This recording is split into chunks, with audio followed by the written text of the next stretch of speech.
Hey there guys, PC Guy here with the news in tech and gaming of the past week. We're starting with some allegations, rumors. I just want to get this off the plate. It's not going to take a long time. Some random person who claims to be a YouTuber with a sizable channel, not as big as Linus, for example, but they still claim to be a sizable channel, has posted on an anonymous account on Reddit claiming that YouTubers are getting paid off by Nvidia to place their products on non-video related on a kind of a prime spot position to be visible to the public as a way of product placement to try to entice people to get RTX cards. This is mostly done in relation that person claims. I might say this is done, this is happening. That's not the case. This is all allegations. And if I do say that, it's just a slip of tongue, and I apologize for that because I'm not scripted. Anyway, that person claims that is done to kind of lessen the impact of the 5700X and XT graphics cards that just launched, but also on Intel videos to try to push the Nvidia branding a little bit more.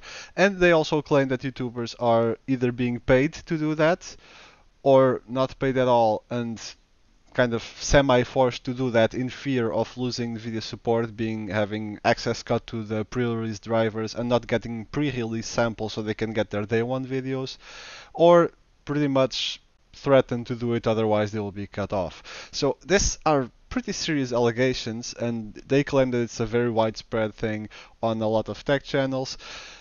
I personally have some doubts about that. First of all, it's an anonymous account, there's no way to verify. It might just well be a rumor thrown out there. Second, from the tech channels that I follow, and I follow quite a bit, I cannot say that they have a strong Nvidia bias. Third, the whole thing, oh yeah, they have RTX cards in the background on those videos, and those videos, yeah, see, there's the boxes there. That's all a bunch of bull honky because, let's face it, Nvidia has launched a lot more products in the past few years than AMD has in terms of the graphics cards, so it is normal that people have a lot more of those products lying around. Not to mention, if you have a set, you're not constantly shuffling around the set thinking, I'm going to do this video, I'm going to put this part here, I'm going to do the other video, I'm going to put that one there, and rearrange it constantly. No, you don't. If I'm a pretty small channel, I'm a completely amateur, and even when I'm doing benchmark videos, I know how much time that takes, and they're not nearly as in depth as those professional channels do. I know how much time that takes, and trust me, you don't have the time to go thinking about arranging the set to please this or that company. It's no. On top of that, they have used an image of Steve Burke from Gamers Nexus, which is, in my opinion, one of the most thorough channels out there. They really go in depth on their analysis, and they used him as an example. They have since redacted the image and apologized, but still, it's even if they did not specifically say he's doing that, using him as a picture, as an image for the article they used on Tech Power Up, it is associating him with that sort of activities and rumors, and it's just not good publicity for someone that, at least in my opinion, does not deserve it and does not play a part in that sort of shenanigans. Knowing how much work gets put into benchmarks and comparisons, reviews, I find it very hard to believe that people would actually do all that work, which is a pile of work, and then basically corrupt all the data they have to please this and that company just to kind of try to push them into sales to get a kickback or whatever. I find it very hard to believe. Then why have the work at all and not just make some numbers up on the fly? I do not think there's a lot of validity in this rumor. On the other hand, I do not doubt that some channels might get a little, preferential treatment from Nvidia in exchange for a bit of well, yeah, extra advertising, advising their products a little bit more. But I don't think it's a widespread issue. I don't think I cannot point fingers at people either. I'm not saying this or that and that one does it, but I do. I mean, there's a lot of channels out there. Probably some of them are a bit on the chill side, even though that word gets thrown on a lot. I think 90% of the time it's not valid, but there might be 10% that are. Any case, the reason that I think RTX and Nvidia has been advised a lot more is that AMD just is not competing on the high end. So if you're advising high end, obviously you're gonna advise Nvidia. As far as the 5700 and XT versions go, they did not come out that long ago, so it's also not crazy that people advise Nvidia very often because those cards have not been around for a long while. Anything before that era, you had to advise Nvidia, and even after that, there are availability issues. There's this and that, so it's not completely crazy. But in any case, I do not think those allegations hold any water, and I really hope that people don't take this seriously, and that the image of those people that really do put a whole lot of hard work into their videos and into their reviews is not tarnished by this sort of allegations. As far as my channel goes, I think it's pretty obvious that I'm not getting that sweet, sweet Nvidia bags of money. Otherwise, you would have a lot better quality and quantity of content, obviously. You probably, well, I would not be doing content about low-end stuff, but higher-end stuff instead. So I don't think you have to worry about that on my channel. I think Nvidia doesn't really care about reaching the 300 something subscribers that I have watching my videos once in a while. With some more actual tech news, Intel seems to be planning to cut Skylake-X pricing in half, which makes sense. They have just recently launched Skylake-X, which features a very steep price reduction, upwards of 50%. So it does make sense to cut out the older generation they have as well. Otherwise, they would never again sell one single CPU of those, because why would you when the newest generation is half the price? It does make sense. However, the interesting part of this rumor is that there are rumors that Intel is planning to do price cuts basically across the board, which also honestly does not surprise me, considering the rampage that Zen 2 is unleashing upon Intel's entire lineup. These price cuts are desperately needed because some reviews have just shown up about the Intel's new 1090, yeah, that's a stupid number, 10980XE, which shows that the Ryzen 9 3900X might actually be better than it in most scenarios. Keep in mind the 3900X is not even a part that's comparable to the XE part from Intel. The 3900X is a mainstream, well, a mainstream part, flagship, yes, but mainstream so far, and it is a $400 something part, while the Intel's part is touching up on the $1,000 mark. If you would want to compare apples to apples, you would have to compare the 3950X that is not released yet, or the rumored and not yet launched 3960, 70, or 90X, which are going to be supposedly even better. Now, if you want to compare the 3900X to the Intel CPU just for the sake of it, because that's the numbers that we have right now, you can see that the 3900X is beating the 10980XE in pretty much everything. It's beating it in Firestrike, it's beating it in Time Spy.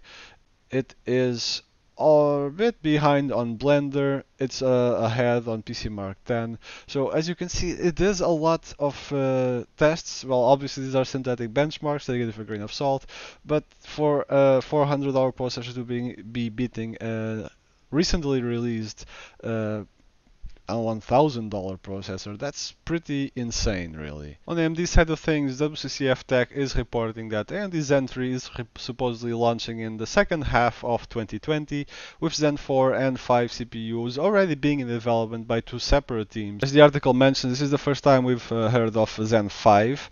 The previous generations, the longest living one, was only 4 generations before it was remodeled and had a new architecture, a new branding, and all of that. So the first time we're listening to Zen 5 being spoken about, and supposedly, like they say, Zen 4 should be coming out in 2022, with Zen 5 after that, maybe 2023 or 24, I'm assuming. I would wager on 23, and then them working on a new architecture. Zen 3 landing in 2020 should mean that it would still be compatible with the current AM4 platform that AMD is using for their sockets. For the next generation Zen 4 after that, if it's going to be landing on 2021 or 22, we are kind of halfway expecting that it will be a new socket. I'm not sure how it will call it, if it will be AM5 or something else, but in any case it is also kind of rumor that it might be a 5nm manufacturing process as opposed to the 7nm that they have right now. So we'll have to wait and see until then. Also remains to be seen what improvements Zen 3 will bring to the table, but if the improvements that Zen 2 brought to the table are anything to go by, then it's something to be pretty excited about. Back to Intel, I forgot to mention I was talking about Intel stuff. The first few gaming benchmarks for the 9900KS have surfaced, and as we were expecting, not a whole lot of difference. The testing is not very in-depth. I did not see actual comparisons side by side, overclock, non-overclock, how well it overclocks, if it's been, that sort of stuff. But in a few gaming benchmarks that were posted, the difference was really minimal. We were talking about a difference of, on average, like 3, 4, 5 FPS. Some outlier games gave a 10 FPS difference between the two. Other games was barely noticeable, and the difference was 1 FPS. So, is it something worth being excited about? Well, not necessarily. If you can find it at the same price as a 9900K for whatever reason, sure, go ahead and go for it. Otherwise, there's really no point being looking at this CPU for anything new or a huge innovation or massive improvements in terms of clock speeds or anything like that. Nvidia has reportedly resumed production of the 2070 RTX cards, not the Super, just the plain vanilla old versions. This seems to be in a bit of an answer to the price point under the 2070 Super, which is currently dominated by the 57X from AMD. The 5700 XT is really biting on the RTX Super 2070's heels. The performance is not a whole lot worse. It's within single digit performance difference, while being a lot cheaper. Like usually, from what I've been looking around on web stores, around the $100 mark cheaper. So that's quite a sizable difference for such a small performance difference. And I would have a very hard time recommending the 2070 Super to anyone in these conditions. So the 2070 is probably going to be fitting that gap, trying to tackle that problem, and instead of doing a price cut on the 2070 Super, they are just going to start relaunching the vanilla 2070. It's their options, but yeah, I would seriously hope for price cuts in the future, because not so much in the mid range, but on the higher end as far as 2080 and 2080 Ti goes, the Nvidia cards, I still think they are very, very laxly priced, and they could use a bit more competition there, like I have said multiple times in the past. And well, yeah, hopefully AMD will bring that competition to them sooner rather than later, and will remains to be seen what Intel will do with their own graphics cards and how good they'll be. Now, Video Cards has put up another development on the 1660 Super and 1650 Super stories. According to them, now the numbers have changed on the release dates, and the 1660 Super will be launching on the 29th of October, and the 1650 Super will be launching on the 22nd of November. Now, we've had multiple dates given throughout the past couple of months as far as the release dates for these cards goes. Most of them did not pan out. There was a rumor about 22nd of October, which was already last week, not even a word. So while Video Cards does have a relatively okay-ish track record in predicting launch dates, keep this with a grain of salt. And yeah, I'm not going to spend a lot more time discussing this because it's just a launch day rumor. There's not much more to it. TSMC has announced a major expansion to increase their production on 7 and 5 nanometer nodes. This is not surprising considering how well 7 nanometer has been going. Apple is going on the 7 nanometer camp pretty hard, AMD as well, and there have been a lot of production issues with not enough production for the demand that those companies actually have. So this is definitely good news. TSMC will be investing between 14 and 15 billion dollars and allocating another $4 billion to increase the production. So yeah, it is quite a massive investment, and we will probably not see the results of that investment in the near future because these things take time to build. These factories take a lot of time to build and set up and make sure are working properly. But in any case, 7 nanometer, as we can see reported here, was 27% of TSMC's quarterly revenue, which is quite a sizable amount for a new product. So it does make a lot of sense for them to invest in it and increase the production volume that they have available for companies. Also, good news that they're already preparing 5 nanometer because, like I said earlier in the video, AMD's Zen 3 is still going to be 7, but Zen 4 should possibly be 5 nanometers. So hopefully there will be enough production volume by then that AMD won't face the same supply issues as they've been facing with the Zen 2 generation. BlizzCon is just around the corner next week, and the whole story about the protests with Blizzard and the Chinese involvement in censorship in video games has not really died down as much as they probably hope they should. They're probably going to face some issues at BlizzCon. I'm really curious how the Q&As will go, if there will be people screaming and asking questions that are not comfortable for the company, and we'll have to see how that will be handled. It's a bit of a dumpster fire, and I'm half curious. In a way, I am interested in their games. In another way, I am really curious to see how this will unfold. Uh, I'm not much of an activist myself, I'll be honest, but it is nice it is satisfying seeing companies called out on the well, BS like this, and have an actual reaction from their fans and not just slapping it up served on a silver platter. In the case, a lot of talk is still going about the issue, obviously, and I just looking at my phone feed, I have a whole lot of things related to that, like leaks that people are claiming are in an attempt to get people excited about other things. Like Blizzard hopes Diablo 4 will distract you from the issue, the Chinese issue, which could be true. Diablo 4 was a bit of a letdown last year with the whole Diablo Immortal thing, with them announcing a phone game instead of an actual Diablo 4. So that alone might prompt them to release Diablo 4, but now they really want to get some good news out there to distract people from the whole controversy. So probably Diablo 4 announcement. However, then you have also other leaks going. An Overwatch streamer, which I'm not sure what sources he has, to be honest, but he suggests that there will be a very, very let's say, unpopular change going to the skins in Overwatch 2 when it is released. Not sure. It is also implied it will be announced at BlizzCon, but also for the same reasons, to try to get good news out there. But yeah, there are no further details on exactly what it is. Now, personally for BlizzCon, I will try to do some coverage of the event. Obviously, I'm not going to be there, but I can relay the news in any case. I am personally hoping to see some information about the new World of Warcraft expansion that hopefully will be coming next year. Uh, Diablo 4 is also something that interests me, although I'm not really counting on it being released next year. I'm thinking at most the year after that. And well, Overwatch do. No, I'm not much into multiplayer shooters, to be quite honest, but if it is as rumored and it has a more of a single player involvement, PvE involvement, then that could be something. Even if it's cooperative PvE involvement, that's a bit more to me, or to my tastes.